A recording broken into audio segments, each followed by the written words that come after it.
This is the Franchise QB Podcast, where we empower entrepreneurs to win big in franchising. We huddle up weekly to educate our audience about the most successful small business model ever created, franchising.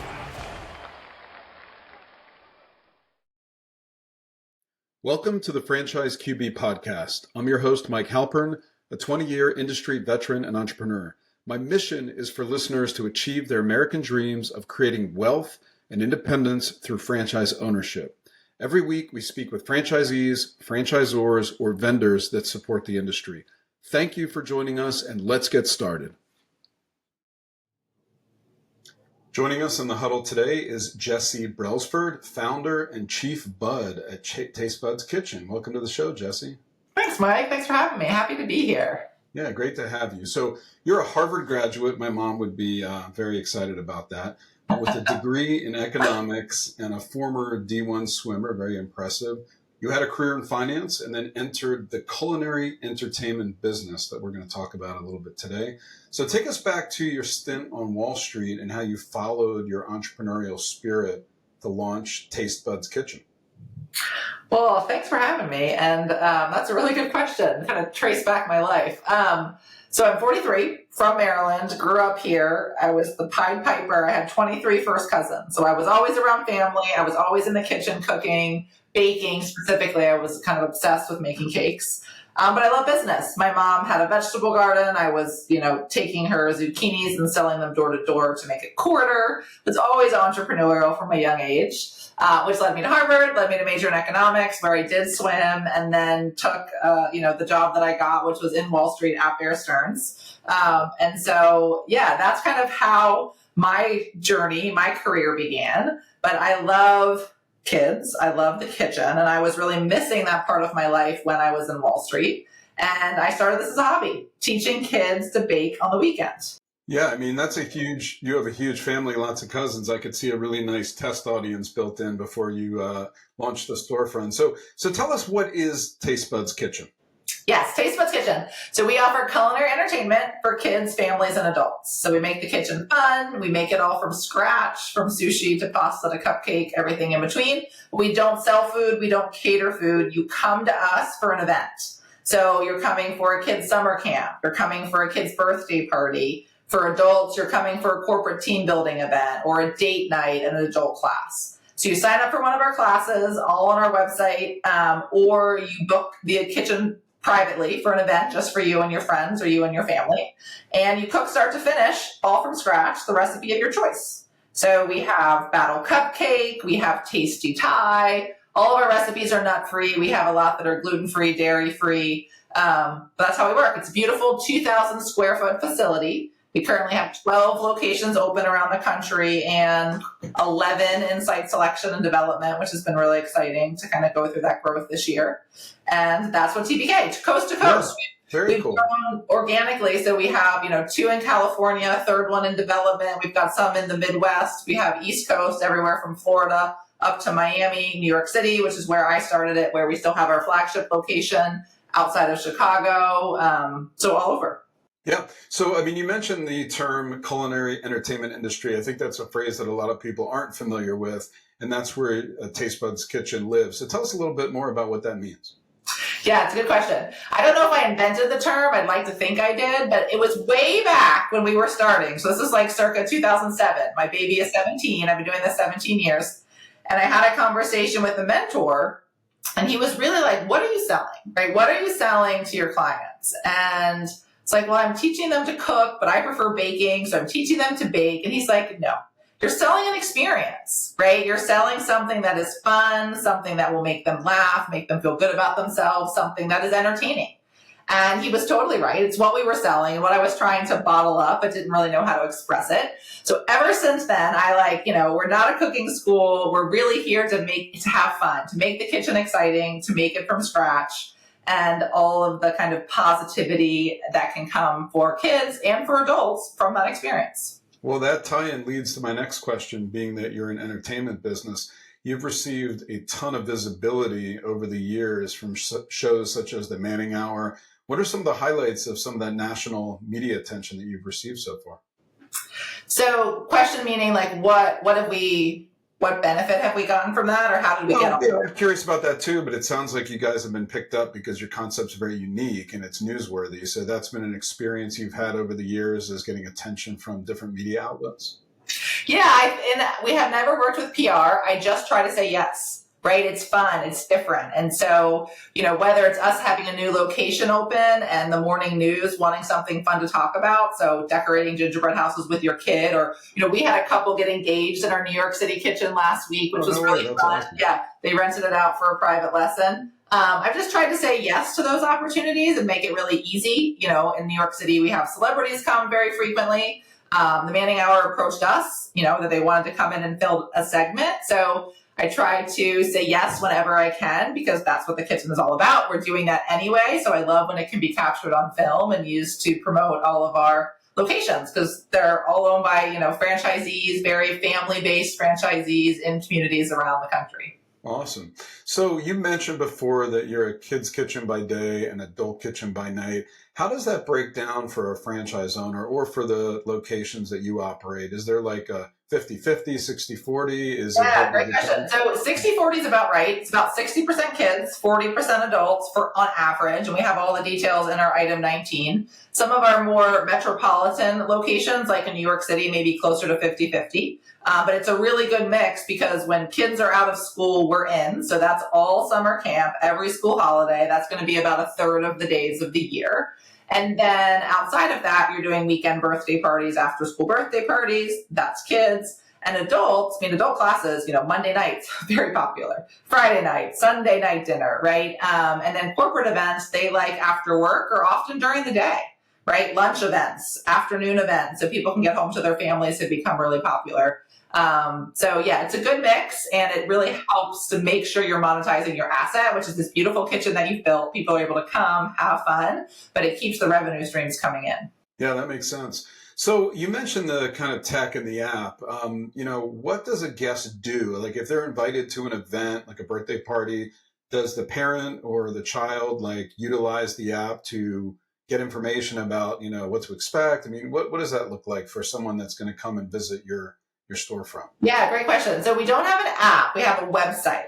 So on the website, you go to tastebuds.kitchen.com, you find a location, you check out their schedule. So we've fully posted, usually 3 months in advance, all of the fun things going on. So you can book a camp, you can book a caregiver me class, a family class, a birthday. And when you're booking, it tells you everything. It tells you the length of the class. It tells you what we're making, the recipes. It tells you what allergy or dietary restrictions apply to this menu. So if you are gluten-free, for instance, you could pick something that applied to you. And then you'll get a confirmation email. We'll remind you a week out when your class is coming up. We actually send you the recipes ahead of time. So if you want to review them to double check for allergies, most people have not reviewed them when they come, and that's fun for us. We obviously teach you the recipe from scratch. But it's about tips and tricks, right? So I always say, especially for adults, you don't have to like cooking to have the best time ever at Taste Buds Kitchen, right? Think of corporate events. Everyone's not going to love to cook, but it's really fun. It's great team building. We have a really fun chef's challenge where the teams battle it out to create the best version of a recipe. But the takeaways you're going to learn, you'll never hold a knife the same way again, right? You'll always cut an onion, or the way you crack an egg. All the fun tips and tricks that are there in the kitchen is what makes the event, I think, so special and so fun. And do people go home and make this exact same recipe again? Probably some do, but the majority just feel comfort. They have fun, right? They're getting along, whether they're on a date or, a small business team, they're going to have a really fun time. Yeah, it sounds like a lot of fun when you guys have one open in my area in Northern Virginia. I can't wait to check it out. So tell me about some of the key differentiators for the model with Taste Buds Kitchen. What makes you guys different in the culinary entertainment segment? Oh, great question. So our segment, I don't even know if it exists, to be honest, but for me, competitors are anything to do for fun, right? So that's who I'm always competing against, right? Where are you spending your discretionary income? And there's obviously a wide lineup of players, but the real space that people seem to evaluate us in when they're interested in purchasing a franchise, becoming a franchisee of a brand, is are we like a restaurant? And we're not, right? Or are we like a daycare, early childhood education, or we're not? So for a lot of people who love food, don't want a restaurant, don't want those margins, don't want those hours, or who love kids but don't really want a school, maybe don't want early childhood education. We're that great mix in the middle where they can have fun in the kitchen, work with food, work with their community, but not have kind of the grind and the difficulties that you may find in the restaurant space. Yeah, and I can see how the comment you made before about, selling experiences and not food is a pretty big differentiation between a restaurant investment and what you guys do and your concept. And it sounds like it'll lead to favorable unit economics that we'll talk about in a bit. So let's talk about like revenue streams. So what kind of revenue streams can a franchise owner enjoy in the Taste Buds Kitchen franchise model? Yeah, that's great. So on the kid side of things, our biggest ones are going to be our camps, our birthday parties, and then all of our kids' classes. And then on the adult side of things, the adult classes and date nights, and then the corporate and the private events. And then, of course, we have gift cards, which can be amazing in December, right? People's houses are filled with presents and things and items. And so everyone's wanting experiences. And so giving the gift of cooking can be a really great kind of, we call it our 13th month, right? You can do a lot of gift cards in December so that people can give these as gifts to then come in the new year. Okay, very cool. So tell us a little bit about the timeline from when you launched. And you mentioned 17 years ago, so you've had a lot of time to kind of refine the brand. And then at some point you decided to become a franchisor. So what did that timeline look like? Great question. Okay, so I started in 2007 as a hobby. 2008, started doing it full time, left Wall Street goodbye. My colleagues thought I was nuts. My family is like, are you sure? It's like, yes, I love this business. I'm going to give it a go. So that was 2008. And then I grew it for 5 years, just figuring out the revenue streams, figuring out the model. We have our lease we signed in 2010 in New York City, which is still there today in Chelsea, 109 West 27th. And once I figured out the model, I kind of started to think about growth and what would be the next step. And did I want to open another location? Where would it be? And kind of in the back of my head was franchising only because people had asked over those 5 years when people had come. We've had great press, like you mentioned. They either read about us online or they came to a class and they would say, this is great. Are you going to open one in Austin, Texas? Are you going to open this in Denver, Colorado? And I, always said, I really appreciate it. And I'm glad you love it so much. I don't see that for myself. And so they said, well, could you teach me how to do it? And at the time I said, I don't know how to do that, but let me take your name and email. And if I figure this out or decide that might be a path I want to go down, then I'll reach out to you. So in kind of 2013, I had 120 people on that list that had reached out. That's a really good sign. You have 120 people who are knocking on your door to figure out how to do this business. None of them are franchisees today, which is amazing because it had been time, right? It had been 4 years ago. They're like, well, I've gone on to do other things, but that gave me the idea, the courage. So I started to look into franchising. And I kind of got really excited to create a boutique brand across the country, partner with like-minded individuals. All of our franchisees have families, whether they're, toddlers or grown children, grandchildren even. Wanted to, a lot of corporate executives tired of traveling, wanted to be home with their families and wanted to do something that they liked, right? TBK is a very fun business to run. It's fun to be in the kitchen, even if you're in the back crunching the numbers or out doing your community marketing. It's fun business to talk about and to experience. So that's kind of what led me to take the jump. And at that point, my husband left his job. He's an architect and does commercial real estate. So he left and he is the co-founder with me of the franchise brand. And he's worked with all of our locations on site selection, design, and construction. So that's his wheelhouse. He loves it. He does a wonderful job getting all of our kitchens open. They all look great. And currently all of our owners, we're 100% female owned, at least one woman in every ownership group. And a lot of times they haven't been through commercial real estate before. And so he's a really great kind of resource in that process, making something that seems overwhelming and daunting for a lot of people, especially first-time business owners, not be that way. So it takes about 9 to 12 months to open, and you work with Jeff very closely in that process. Okay. So you mentioned your husband. He's an expert in real estate. He's going to be participating in that process with the owners. Tell us a little bit about the other members of your team, your leadership team that you've assembled to help kind of launch the franchise program and steward it forward. Yes, please. I love our team. We have an amazing HQ team. We have 9 wonderful individuals. The ownership, it's myself, my husband, and then Guy Falzerano, who was the founder of Lightbridge, which is an early childhood center. Man. That's a pretty big brand. Retired. and decided he didn't want to retire anymore. And thankfully, our franchise lawyers were friends, or the same person was friends, and knew we were both he was bored on the beach, and I was really looking to grow and scale Taste Buds. And so we partnered together a year and a half ago, and he's been I call him my phone a friend. Every day I'm calling him, did this happen to you, right? What do you suggest here? So he's been a great mentor as we grow and scale, great part of the team. And then we have our director of ops and training, we have our franchise business coach, we have our onboarding specialists. One of the best roles for a new franchisee, we have a 300-point checklist of all the things you need to do before you open, and not just you, we're on there too. This is what HQ is doing. This is what I'm doing. This is what this team member is doing. We even have our vendors clued in. So she's tracking that with you. She's making sure that you're hitting all your milestones, that we're opening as on time as we can, and ideally under budget. We have a woman who runs reports. Being an economics major, I love the numbers. So she manages all of our system vendors and runs the reports. And we have a woman who does all of our recipes and events. So coming up with the recipes, you don't need any culinary training. Many people will ask that, right? So love food, love the kitchen. Yes, be a formal chef, not required, because we know the recipes. We know how to make this fun. We've actually calculated it, right? So the classes end on time and the food turns out and it's fun to make. So yeah, we've got a really great team and growing at TBK HQ.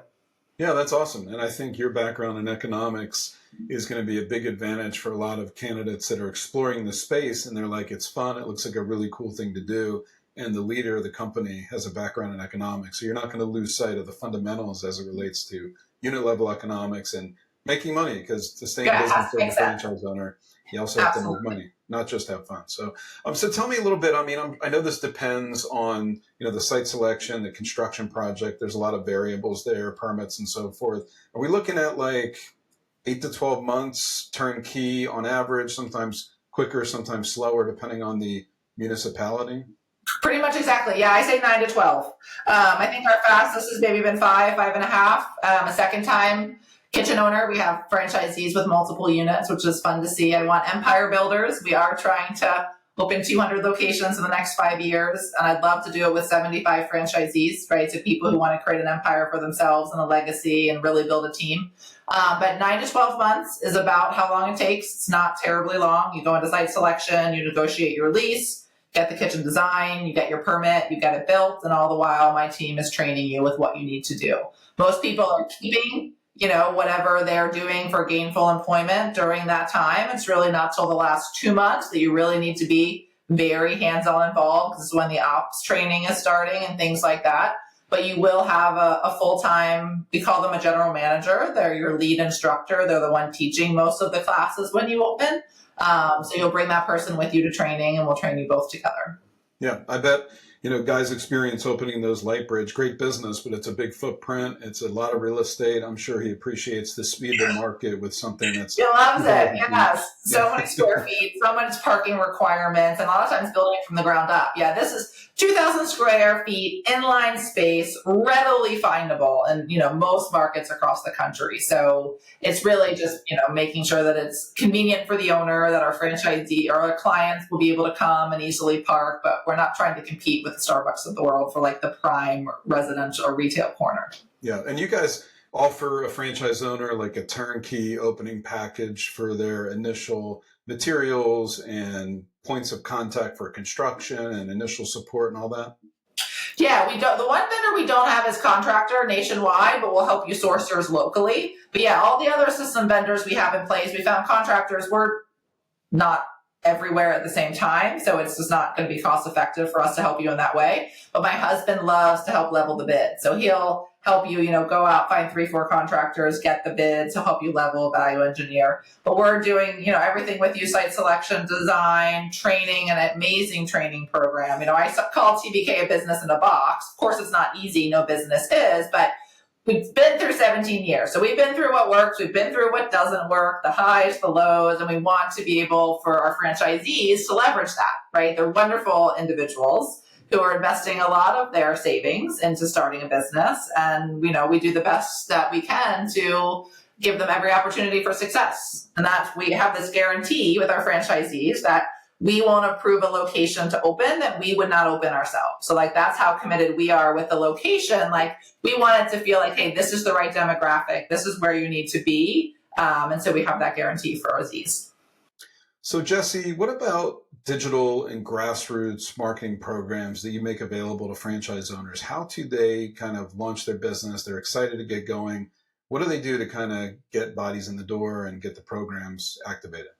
Yeah, great question. So community outreach, getting out in your community is so essential. So we start with our paid ads. We've got a wonderful agency that's going to help run a great paid advertising campaign for you, driving website traffic, driving signups to our VIP list to get our grand opening promotion. So we'll got that covered with you, and you'll be clued in every step of the way. And then we have a community marketing playbook of all the things you can do in your local market. So you're getting out there, you're going to the camp expos, you're joining your BNI group, right? You're contacting the Chamber of Commerce. You're just, every person you meet between when you sign your franchise agreement and when you open, it's an opportunity to tell someone about Taste Buds Kitchen. So we've got a great playbook. We have a great kind of research library. We'll teach you what to look for. You'll go out there, you'll research the options, and then we'll refine it with you so you really feel like you've got a great lineup of outreach. Very cool.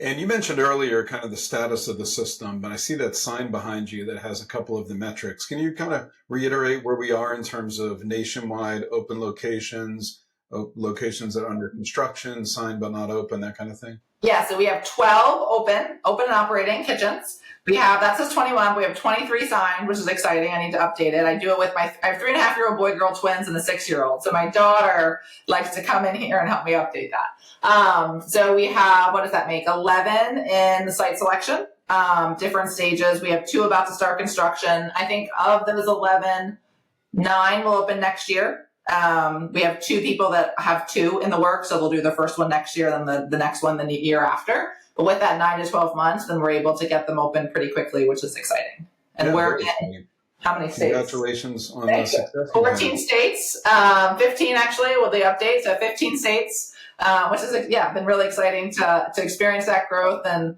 we're looking to double again next year.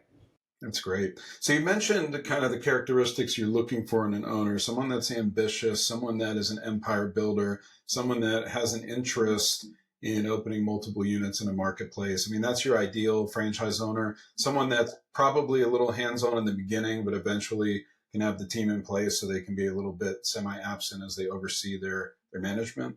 Absolutely. Yeah. Engagement. So engaged owner is like the number one thing we're looking for. And I don't mean engaged in like you need this many hours or anything like that, but you've got to want to dive in and tackle this with your team. And someone that wants to scale is so important because you can get really sucked into the details of any business, right? But you've got to kind of keep your eyes on where you're going. And if someone wants to do one, that's great. And we'll support them just the same. But ideally we do want people that want to grow. They want to grow for their family, want to grow for themselves. So I always love that because I think we'll do better with a nimble team of, excellent franchise owners, and it's better for the franchisees too. It gives them more opportunities in the different markets. Okay. And you touched on this briefly, but what does the staffing model look like for an owner? Like for a good high volume established unit, how many people are on payroll? Yeah, that's an excellent question. And I think it really is going to depend on your approach. So the approach that we like and we train on is fewer people working as close to full-time as possible, right? Making these really good jobs. And I know like you can run a very established kitchen with 8 to 12 people, but you can also run it with 30 people, right? You can have high schoolers, and that's great. A lot of our franchisees have high school kids, right? So you're going to have a lot of high schoolers and they may each work 6 hours a week. But you're going to need a lot more of those people than if you're working with someone that's working 20 or 30 hours for you. So the actual size will vary. When you start, it's a very, very intimate, like 4-person team, right? So you have the franchisee, you have your general manager, who's your lead instructor. You'll probably have a part-time instructor on top of that. So kind of 3 people there, and then about 3 assistants. So, very, very 4 to 6 people, really your full-time person being that general manager, everyone else being part-time. So you're able to grow with the business, scale with the business, as it can support the cost, hire the next hire that you want. But those owners who love building a team and that kind of environment really do well with like hand selecting the people they want to join their team and keeping a lean, mean machine for the team. Okay, awesome. And the item 7, in terms of how much it costs to open one, I see $383 to $531. Do you find that to be pretty consistent? I mean, it's actually not that big of a range for a lot of the brick and mortar kind of build outs that I've seen. So somewhere in that like 400 to 500,000 range is realistic. That's what we've seen so far. Yeah. So we're just going to build 11 more next year, or 9 more next year with 2 to follow. So we keep updating this every year with what to be current and what we see. And, COVID times, there were delays of things and price surging, and we don't see that as much anymore. Things are really pretty readily available. Depends a little bit by market. Of that range, 200 to 300,000, that is your build out, right? So that's supposed to be every dollar you're spending from today until you're open. So franchise fee, lawyer to review the lease, signage, money to come for training. So a lot of things are in there, with the construction being the biggest variable. But that doesn't include, and we do also work with TI dollars, right? So the landlords either rent contributions or tenant improvement dollars. Either they have a construction company or potentially money towards it. We try to keep those costs as reasonable as we can when we're opening a new kitchen. Great. Thanks for that. And then in terms of item 19, are there any financial performance reps you can share with us today in terms of revenues or earnings? Yeah, great question. So in 2023, so the item 19 is fairly robust. I put in everything, liking economics. We like robust item 19s. They're good. Yeah, liking reports. But our AUV last year was 741,000, which I was really excited about. And the average net operating income was 31%, which was 229,000. So I feel very great. different. Very different than a restaurant. Yes.